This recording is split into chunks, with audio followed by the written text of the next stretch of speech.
Hello students, मैं विक्रम सहजपाल एक बार फिर आपके सामने हूँ। आज हम बात करने जा रहे हैं आईलेट्स के सबसे ज़्यादा मुश्किल टास्क के बारे में, जो है रीडिंग।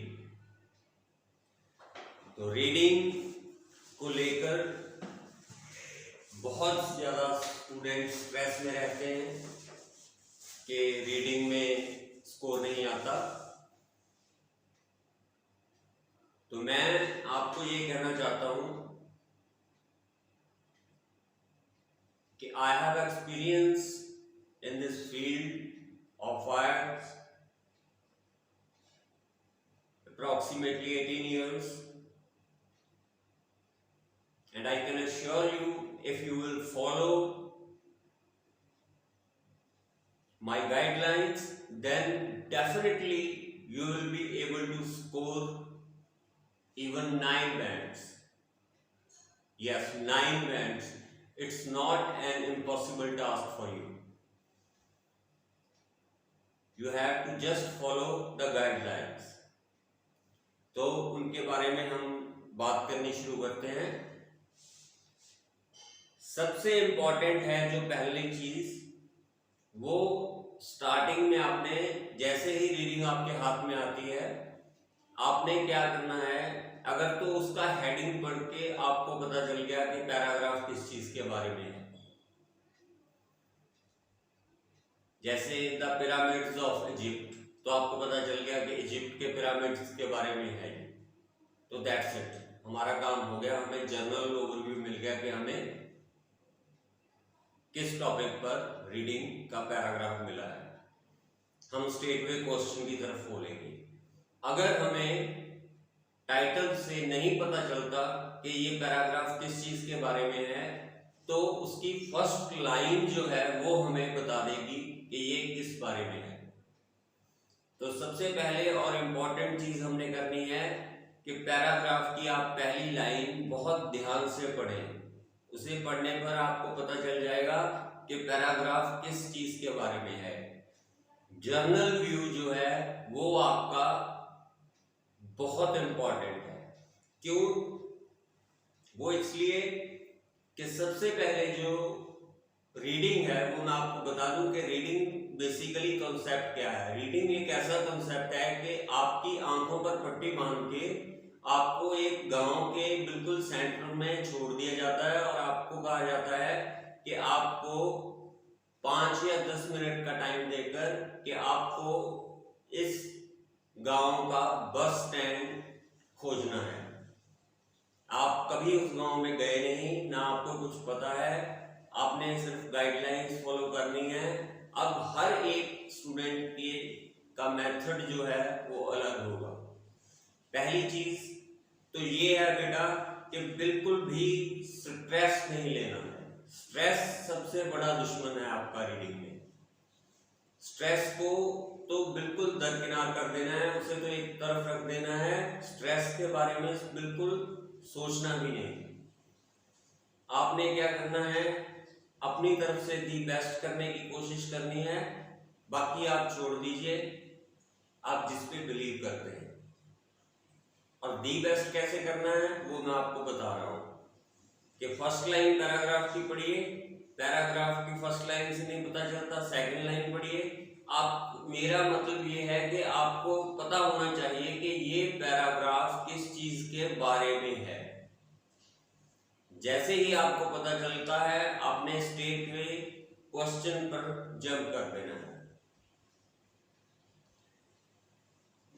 और उसके बाद हर क्वेश्चन में एक हिंट होता है, उस हिंट को आपने ढूंढना है। और इसको आप रैंडमली प्लीज मत ढूंढिए कि अभी ऊपर देख लिया, कभी नीचे देख लिया, ऐसे नहीं करना है। आपने सिस्टेमेटिकली इसको ढूंढना है। और सिस्टेमेटिकली ढूंढने के लिए आपको कीवर्ड्स या आइडियाज की जरूरत है। बहुत से क्वेश्चन ऐसे होते हैं जिनमें कीवर्ड्स दिए होते हैं जो आपको क्लोज ले जाते हैं आंसर के। जैसे कि आपको ये पता होना चाहिए, अगर आप फिल इन द ब्लैंक्स कर रहे हो फॉर एग्जांपल, तो आपको ये पता होना चाहिए कि आपने फिल क्या करना है। नाउन फिल करना है, वर्ब फिल करना है, एडजेक्टिव फिल करना है, एडवर्ब फिल करना है। आपने फिल क्या करना है उसको आप सीधा टारगेट करेंगे। ऐसे ही अगर आपको ऑप्शंस दी हुई हैं तो उसमें आपने नंबर्स पर ध्यान देना है, फ्रेजेस पर ध्यान देना है, क्योंकि आपको एग्जैक्ट वैसे का वैसा लिखा हुआ नहीं मिलेगा। जैसा क्वेश्चन में दिया हुआ है, क्वेश्चन में जो कीवर्ड्स आप ढूंढते हैं उन कीवर्ड्स का डुप्लीकेट आपको मिलेगा पैराग्राफ में। तो आपको उसका डुप्लीकेट ढूंढना है, और डुप्लीकेट ढूंढने में रीडिंग में सबसे बड़ा बेनिफिट ये है आपके लिए कि अगर आपको पहला क्वेश्चन पैराग्राफ की दूसरी लाइन में मिल जाता है तो उससे अगला क्वेश्चन आपको तीसरी या चौथी या पांचवी लाइन में मिलेगा, उससे अगला क्वेश्चन आपको छठी, सातवीं या आठवीं लाइन में मिलेगा। ऐसे नहीं वो करते कि आपको पहला क्वेश्चन है जो वो लास्ट में मिले उसका आंसर, और दूसरे का मिडिल में मिल जाए और तीसरे का शुरू में मिल जाए, ऐसे नहीं होता। तो ये एक पैटर्न से चलता है, ये आपके लिए बेनिफिट वाली बात है। 95% आंसर्स आपको इसी पैटर्न में मिलेंगे, तो ये आपके लिए एक बहुत अच्छी बात है। तो जहां पर आपको आंसर मिल गया वहां तक का पैराग्राफ आप छोड़ते जाएंगे। अगर आपको चौथी लाइन में पहले क्वेश्चन का आंसर मिला तो पहली 4 लाइनें छोड़ दीजिए, अब अगले क्वेश्चन का आंसर उससे आगे ढूंढिए और कीवर्ड की हेल्प से ढूंढिए। जैसे अगर लिखा हुआ है वहां पर क्वेश्चन में कि why Tom took the decision to settle in Russia, why Tom took the decision to settle in Russia, तो आपका कीवर्ड है रशिया। आपने रशिया ढूंढना है, तो रशिया को आप ढूंढेंगे तो वहां उसके जहां पर आपको आंसर मिल जाए वहां पर आप उस लाइन को बहुत ध्यान से पढ़ेंगे तो आपको उसका रीजन भी मिल जाएगा। जहां पे सेटल और परमानेंट हैबिटेट या ऐसा कोई वर्ड डुप्लीकेट यूज किया हुआ होगा, या he built a home there, कुछ ऐसा लिखा होगा, तो डुप्लीकेसी में दूसरी भाषा का प्रयोग करके अलग तरह के वर्ड्स को यूज करके वो आपके सामने इसका आंसर देगा। तो पहली बात तो ये कि स्ट्रेट में मत सोचिए कि आपको सीधे वैसे का वैसा आंसर मिल जाएगा। अगर आपको वैसे का वैसा आंसर मिल जाता है तो इट मीन्स ये ट्रैप है, आपको फंसाने के लिए ये एक ट्रैप है। उस ट्रैप से बाहर निकलिए, उसमें उलझिए मत, क्योंकि ये नहीं पॉसिबिलिटी कि सीधा आपको वैसे का वैसा पड़ा हुआ आंसर मिल जाए। अगर कीवर्ड वहां पर नहीं है,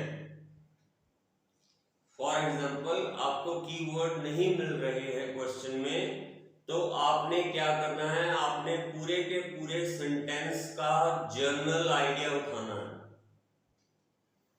कि पूरे के पूरे सेंटेंस में वो क्या डिमांड कर रहा है। जब आप पूरे का पूरा सेंटेंस को उठाएंगे तो उससे आपके सही होने के चांसेस बहुत बढ़ जाते हैं कि एक्चुअली सारे सेंटेंस में वो पूछना क्या चाहता है। तो अगर आपको कीवर्ड नहीं मिलते तो घबराने की जरूरत नहीं है, पूरा सेंटेंस पढ़िए, जितनी आपको समझ आती है उस समझ के अनुसार आप उसका आंसर जो है वो ढूंढिए, ओवरऑल व्यू लेकर उसका।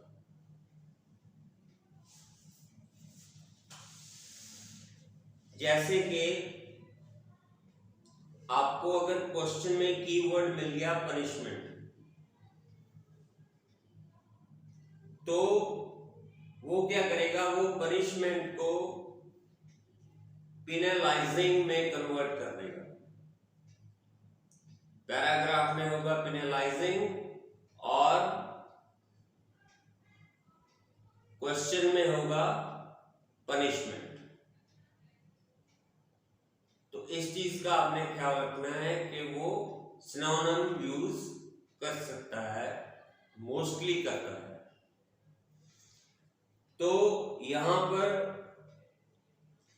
सिनोनिम की इंपॉर्टेंट बहुत ज्यादा है, सिनोनिम को बहुत ज्यादा इंपॉर्टेंस है। इसके लिए आप क्या किया करना है, आपको जितनी रीडिंग्स आप प्रैक्टिस करते हैं उस वक्त प्रैक्टिस के दौरान जो रीडिंग की पर्टिकुलर वोकैबुलरी है वो अलग होती है। तो आपने क्या करना है कि अपनी नोटबुक के पीछे के 15 या 20 पेज छोड़ के वहां पर रीडिंग वोकैब शुरू कर दीजिए और जो भी सिनोनिम्स आपको मिलते हैं वो आप वहां पर नोट करने शुरू कर दीजिए। मैं ये नहीं कह रहा हूं कि उनको मेमोराइज कीजिए, याद कीजिए, नहीं, उन्हें आप पढ़ लीजिए। जब भी आपको फ्री टाइम मिले उनको आप एक बार पढ़ लीजिए। जैसे पेनलाइजिंग हो गया पनिशमेंट का, कॉग्निजेंस हो गया नॉलेज का। तो इस तरह के वोकैबुलरी को जब आप राइट डाउन करेंगे, और ये एक ह्यूमन माइंड की साइकोलॉजी है जो कि साइंटिफिकली प्रूव हो चुकी है कि जब इंसान का दिमाग किसी एक चीज से 3 बार टकरा ले या 3 बार आप किसी पर्सन को मिल लें अच्छी तरह से, तो वो आपको याद रह जाता है।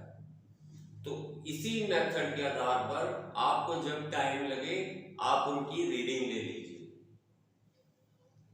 जब भी आप रीडिंग करने बैठते हैं तो रीडिंग करने के दौरान नहीं कि आप डिक्शनरी उस वक्त, मैं कहूँ कि आप उसी वक्त फोन पर अपनी डिक्शनरी ओपन कर लीजिए, नहीं, वो तो आपके लिए नुकसानदेह होगा।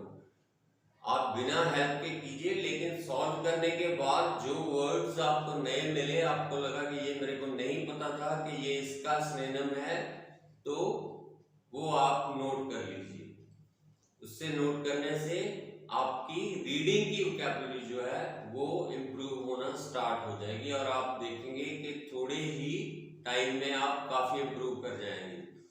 वैसे इसके रिगार्डिंग मैंने वीडियो पहले डाला हुआ है और मैं आगे भी डालता रहूंगा, जिनको हम रूट वर्ड्स कहते हैं।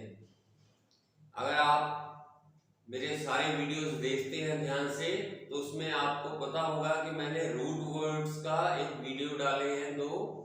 उनमें मैंने बताया है आपको कि अगर आप सिर्फ आगे या पीछे का वर्ड आपको पता चल जाए तो आप उसका आइडिया लगा सकते हैं, जो आइडिया आपका 90% ठीक होगा। जैसे मैंने बताया था कि डेमा और डेमो का मतलब होता है लोग। अब डेमो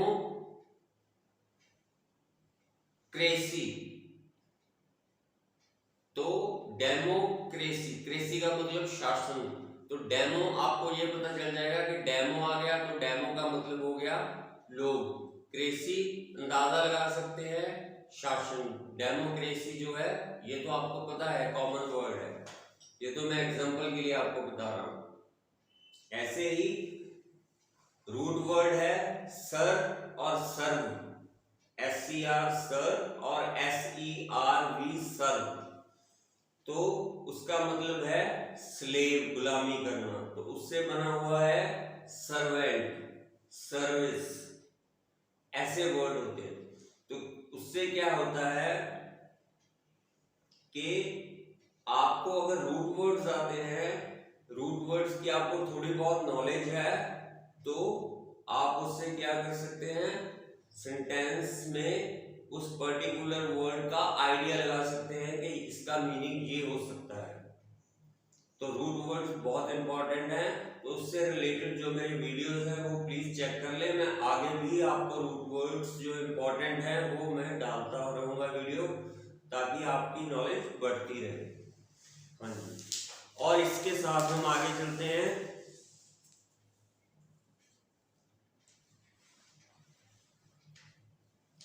कई बार एग्जामिनर क्या करता है कि वर्ड को रिपीट कर देता है, जिससे कि आंसर में आप कंफ्यूज हो जाएं। जैसे सेम वर्ड वहां पड़ा है, सेम वर्ड ही वहां पड़ा हो, तो ऐसे में कंफ्यूज मत होइए। जहां पर आपको आंसर मिले, फॉर एग्जांपल आपको तीसरी लाइन में आंसर मिल गया, तो आपने क्या करना है, उससे पीछे वाली एक लाइन और उससे आगे वाली एक लाइन पढ़नी है। फॉर एग्जांपल अगर उन्होंने कहा है कि पेंगुइन्स जो हैं उनको एक पर्टिकुलर डिजीज होती है मार्च के महीने में, बताइए ये ट्रू है या फॉल्स है या नॉट गिवन है।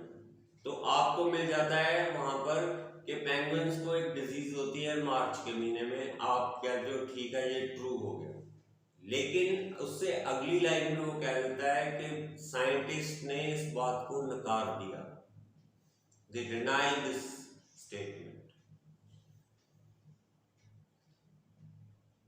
Sometimes it happens in the month of April and May also. तो ये अप्रैल और मई में भी हो जाता है, तो वो इस तरीके से आपको डॉज करते हैं। आपको लगता है आपने आंसर क्विकली, आपको लगता है ये तो बहुत अच्छा है, आसानी से मिल गया। यहाँ पर भी लिखा है मार्च में पेंगुइन्स को बीमारी होती है, यहाँ पर भी लिखा है मार्च में पेंगुइन्स को बीमारी होती है, लेकिन प्लीज उससे पीछे की और उससे आगे की एक या दो लाइनें जरूर पढ़ लीजिए, ताकि आपको कंफर्म हो जाए कि ये आंसर एक्यूरेट है। तो ये बहुत इंपॉर्टेंट चीज है, इसको ध्यान में रखिए।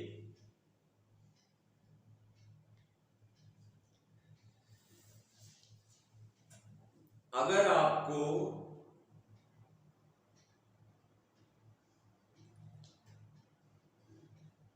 फॉर एग्जाम्पल जो रीडिंग का सबसे इंपॉर्टेंट पार्ट है, आपके पास 1 घंटा है और 40 क्वेश्चन है, तो 1 घंटा हो गया, 40 क्वेश्चन हो गए, तो अप्रोक्सीमेटली हम रफली सोचे तो आपके पास 1.5 मिनट बचता है एक क्वेश्चन के लिए।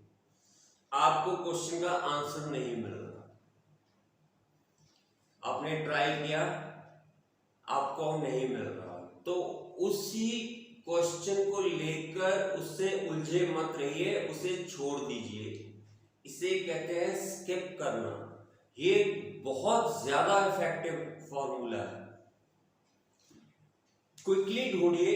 फर्स्ट ऑफ ऑल आपको क्या करना चाहिए, रीडिंग स्टार्ट कीजिए क्विकली, जितनी फास्ट हो सके उतनी फास्ट आप जो जो क्वेश्चन आपको मिलते जाएं वो करते जाइए, बाकी छोड़ दीजिए छोड़ दीजिए छोड़ दीजिए। फॉर एग्जांपल फर्स्ट अटेम्प्ट में आपने 40 में से 20 क्वेश्चंस के आंसर आपको मिले, 20 के नहीं मिले, तो जो 20 के मिले वो तो आप कंफर्म है कि आपको मिल गए।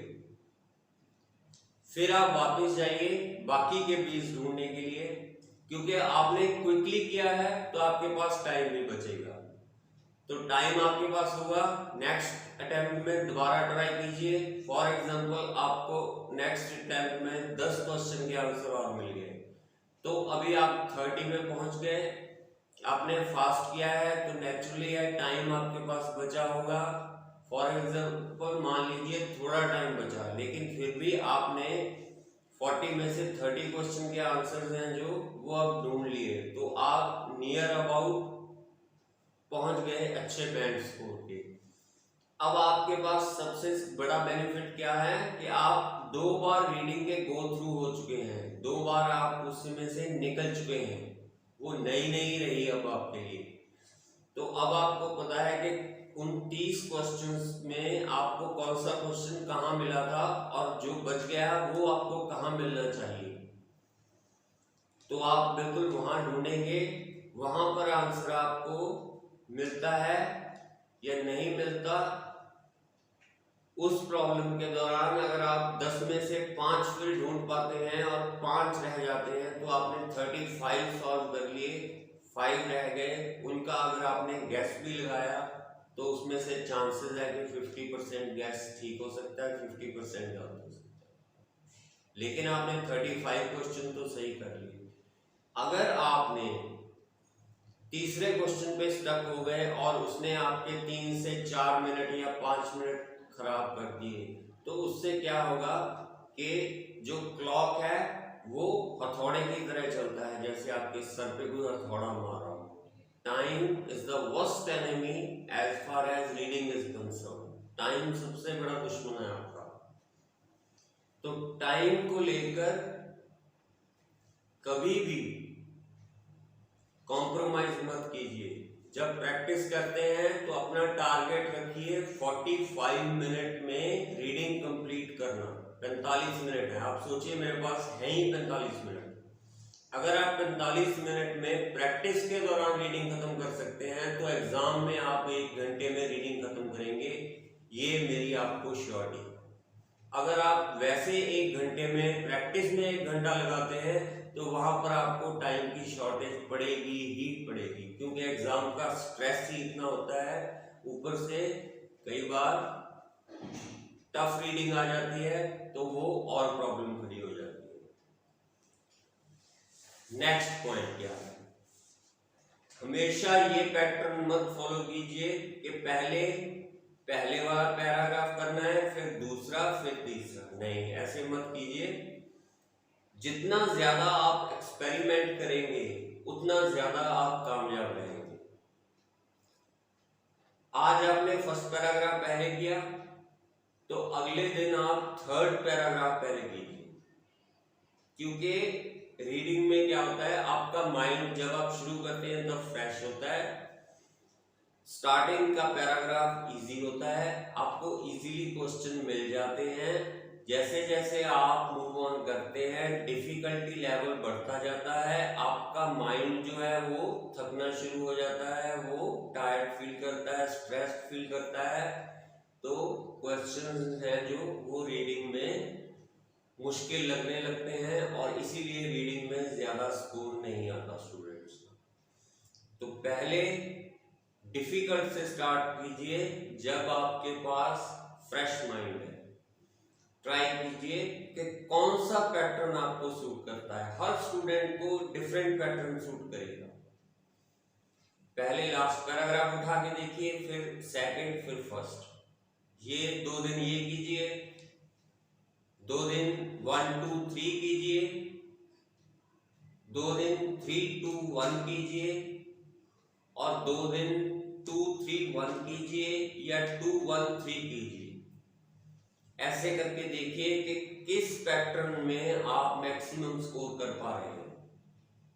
जो पैटर्न में आप मैक्सिमम स्कोर कर पा रहे हैं उसी पैटर्न को फॉलो कीजिए। और ये जो स्किप करना है क्वेश्चन को, ये एक आर्ट है, ये आपको एक दिन में नहीं आएगा, क्योंकि ये ह्यूमन माइंड की एक साइकोलॉजी है कि वो पकड़ लेता है चीज को। तो स्टूडेंट्स की हैबिट होती है कि क्वेश्चन का आंसर ढूंढना ही है। अगर नहीं मिल रहा तो कोई बात नहीं, इधर उधर करके गलत आंसर लिख देंगे, ऐसा मत कीजिए। जिस फर्स्ट अटेम्प्ट पूरी फास्ट कीजिए, जो आपको 100% श्योर मिलते हैं आंसर वो कीजिए। चाहे फर्स्ट अटेम्प्ट में आप 40 में से 10 के आंसर मिले, कोई बात नहीं, लेकिन आपने पूरी स्पीड से किए, टाइम है। सेकेंड अटेम्प्ट में फिर आपको 10 मिले, कोई बात नहीं, स्पीड से किए, टाइम है। थर्ड अटेम्प्ट में फिर स्पीड से कीजिए। तो इस तरीके से अगर आप स्किप करते हुए क्वेश्चंस को सॉल्व करेंगे तो आपका स्कोर जो है वो डेफिनेटली इंक्रीज होगा, ये मैं आपको गारंटी देता हूं। स्किप करना सीखिए कि कैसे स्किप करते हैं क्वेश्चन जो डिफिकल्ट है। उसके बाद अगर आपके पास लास्ट में टाइम कम हो और फॉर एग्जांपल क्वेश्चन बच गए 5 और टाइम है आपके पास 1.5 या 2 मिनट और आपने बताने हैं ट्रू फॉल्स नॉट ट्रू,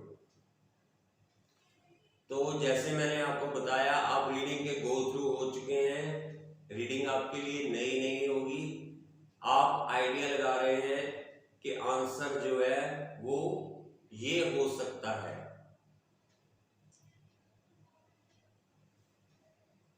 जो आंसर आप प्रैक्टिस के दौरान ये चेक करके देख सकते हैं, जो आंसर आपने ट्रू लिखा हो और वो गलत हो जाए तो 90% वो नॉट गिवन होगा, और जो आंसर आपने नॉट गिवन लिखा है वो अगर गलत हो जाए तो 90% वो ट्रू होगा।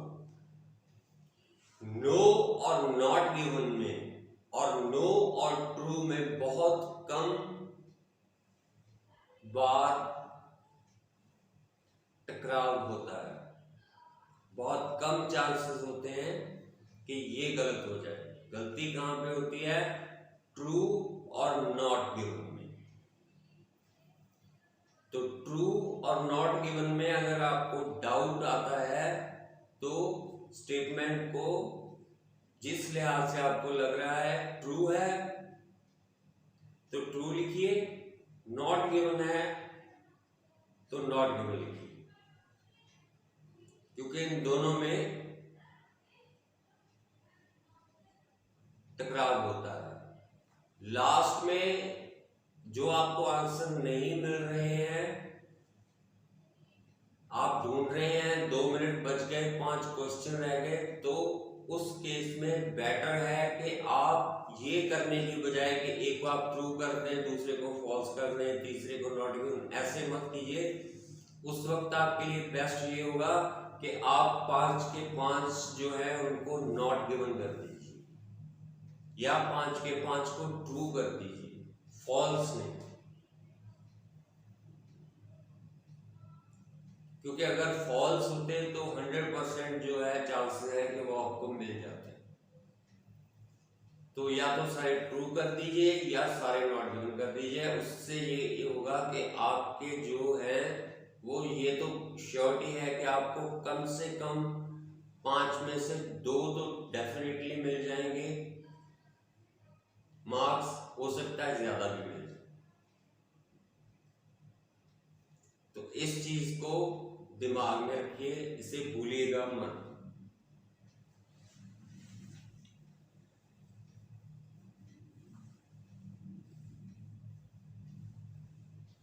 और उसके बाद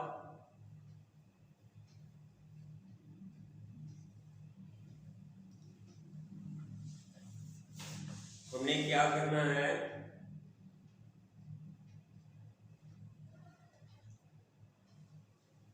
कि हेडिंग्स को लेकर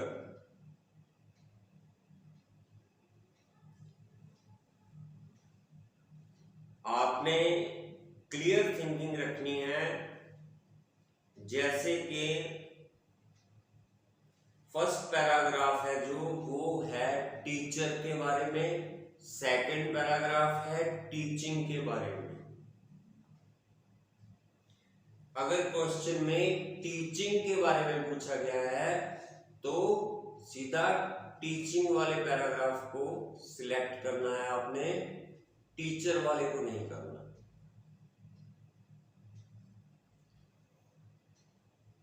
जैसे फॉर एग्जांपल मान लीजिए किसी कंट्री के इलेक्शंस के बारे में एक पैराग्राफ दिया हुआ है और स्टार्टिंग हो रही है कि मिस्टर के Richardson was elected the prime minister of this country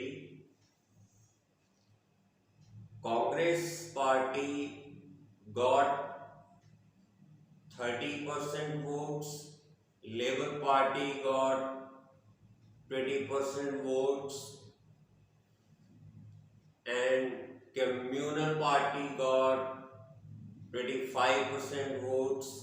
ऐसे वोट्स डिस्क्राइब किए हुए हैं और हेडिंग में लिखा हुआ है prime minister of, for example अगर हम कहें, चलो फ्रांस का रख लेते हैं कि प्राइम मिनिस्टर ऑफ फ्रांस एक हेडिंग है। दूसरा है इलेक्शन रिजल्ट्स, तो उसमें हमें पहली लाइन बता रही है कि प्राइम मिनिस्टर कौन इलेक्ट हुआ, लेकिन बेसिकली आप सोचेंगे तो आपको पता चलेगा ये इलेक्शन प्रोसीजर बताया गया है कि किस पार्टी को कितने वोट मिले, ना कि प्राइम मिनिस्टर के बारे में बताया गया है। वो तो सिर्फ एक लाइन में लिखा हुआ है कि ये प्राइम मिनिस्टर चुने गए, इस पार्टी को इतने वोट मिले, इसको इतने, इसको इतने। तो ओवरऑल जो है वो वोट्स के बारे में बताया हुआ है कि किस पार्टी ने कितने वोट लिए। तो इलेक्शन प्रोसीजर और इलेक्शन आउटकम्स है और इलेक्शन रिजल्ट्स है, ये हेडिंग होगा, ना कि प्राइम मिनिस्टर का नाम हेडिंग हो। और उसके बाद जो है जहां पर आपको क्वेश्चन में एडवर्ब मिले तो वो मोस्टली फॉल्स होता है, जैसे मोस्टली, लाइकली,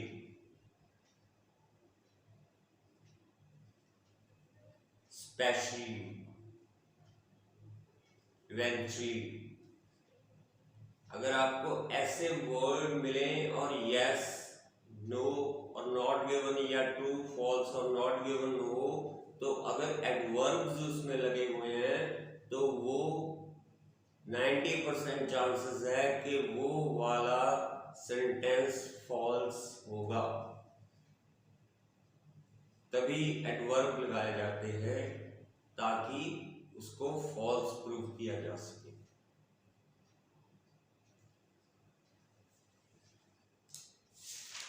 इन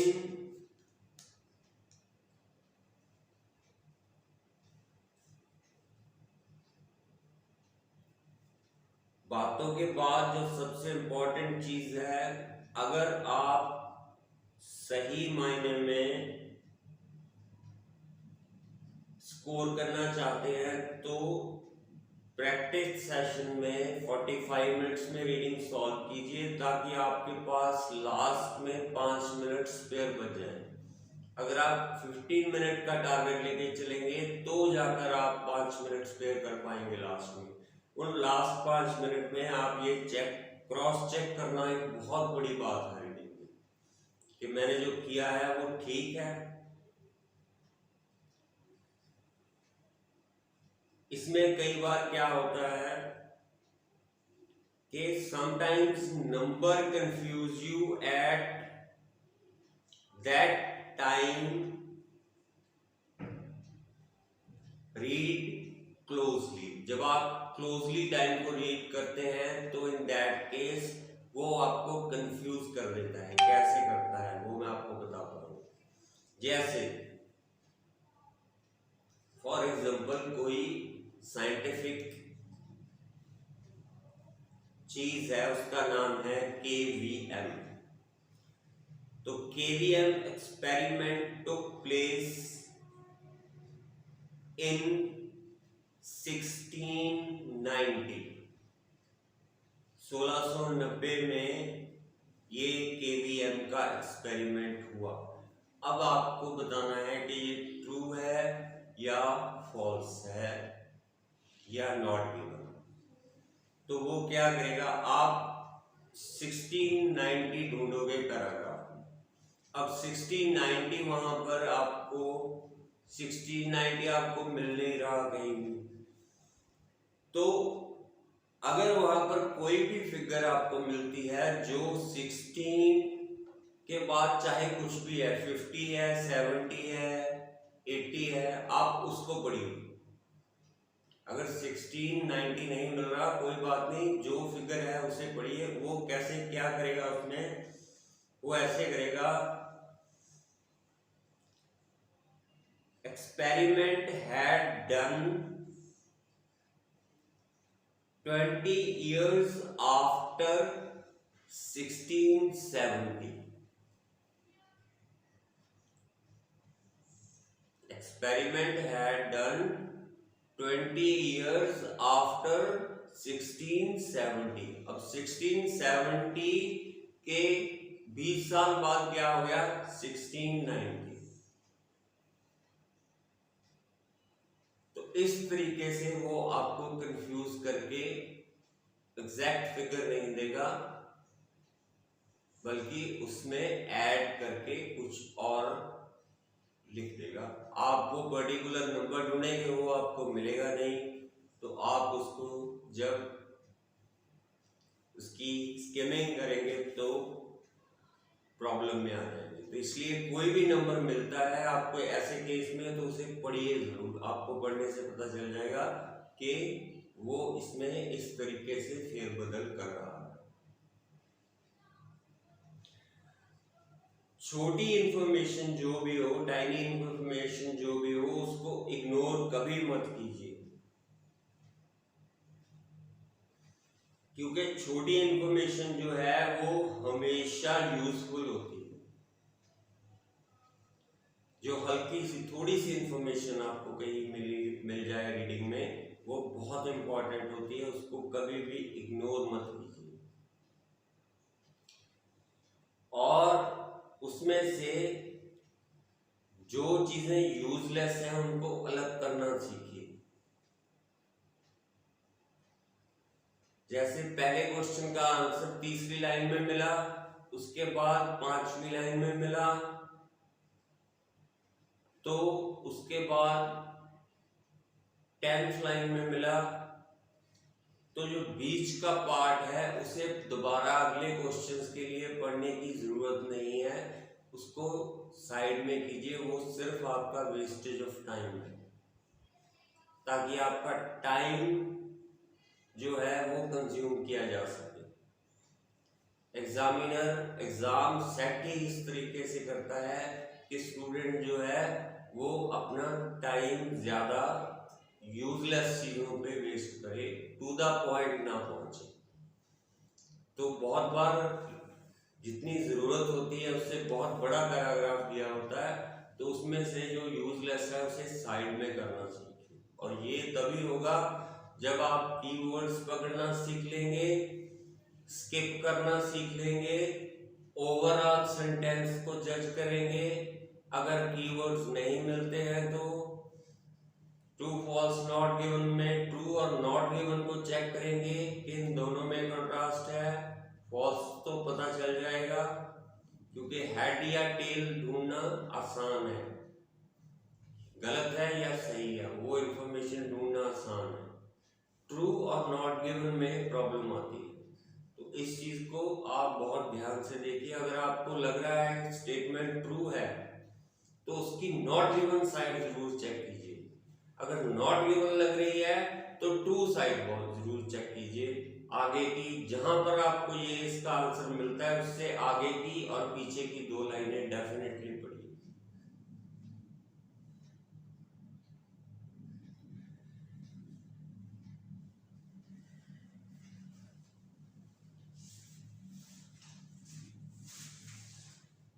तो इन चीजों को ध्यान में रखते हुए रीडिंग के बारे में जो आपको सबसे इम्पोर्टेंट चीज मैं आपको बताना चाहता हूं वो ये है कि time is the greatest enemy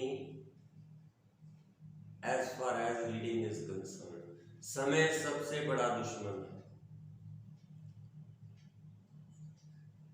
आप मेरी ये जो भी मैंने आपको इंफॉर्मेशन प्रोवाइड कराई है, फर्दर भी मैं आपको बताऊंगा।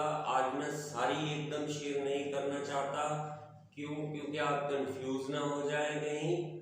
तो इसलिए जितना मैंने आज आपको रीडिंग के बारे में बताया है उसको प्लीज इम्प्लीमेंट करके देखिए, फिर आपको रिजल्ट पता चलेगा कि ये वाकई ही बहुत इफेक्टिव मेथड है अगर आप इसको सही तरीके से यूज करते हैं।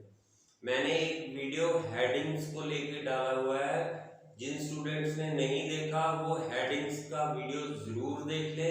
उसमें मैंने एक चार्ट बनाना सिखाया है जिससे आपके हेडिंग्स 100% ठीक जाएंगे, गलत होने का कोई चांस ही नहीं है। तो अगर आपको हेडिंग्स में प्रॉब्लम आती है तो आप वो वीडियो जरूर चेक कर लीजिएगा और चैनल को सब्सक्राइब करना मत भूलिएगा और इन टच रहिएगा। मैं आपको वैल्यूएबल इंफॉर्मेशन प्रोवाइड करता रहूंगा, ये मेरी कमिटमेंट है। Thank you very much.